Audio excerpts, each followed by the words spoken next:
সিরিয়ার প্রেসিডেন্ট আহমেদ আল শারাকে উষ্ণ অভ্যর্থনা জানিয়েছেন যুক্তরাষ্ট্রের প্রেসিডেন্ট ডোনাল্ড ট্রাম্প। এ সময় নিজের ব্র্যান্ডের কোলনের সোনালি ঢাকনার একটি পারফিউম স্প্রে বের করেন ট্রাম্প। সেটির ঢাকনা খুলে ট্রাম্প বলেন, এটা পুরুষদের জন্য পারফিউম, এটা সবচেয়ে ভালো সুগন্ধি। এরপর ট্রাম্প আরও একটি পারফিউমের বোতল এগিয়ে দেন শারার দিকে, বলেন দ্বিতীয় বোতলটি শারার স্ত্রীর জন্য। এরপর মজার ছলে ট্রাম্প শারাকে জিজ্ঞেস করেন, তোমার কয়জন বিবি আছে? একজন। এরপর আল শারা যখন হেসে জানান তার মাত্র একজন স্ত্রী, তখন ট্রাম্প হেসে তার হাতে চাপড় দেন। এ সময় ট্রাম্প আবারও বলেন, তোমাদের ক্ষেত্রে আমি কখনোই নিশ্চিত হতে পারি না। ইসলামে 4 জন স্ত্রী রাখার অনুমতির প্রসঙ্গ টেনে ট্রাম্পের এই রসিকতার বিপরীত পরিবেশের ইঙ্গিত দেয়। আহমেদ আল শারার স্ত্রীর নাম লতিফা আল দ্রৌবি। তার জন্ম 1984 সালের দিকে।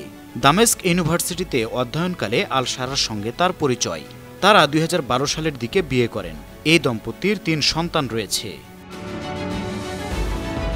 আন্তর্জাতিক ডেস্ক, 52 টিভি।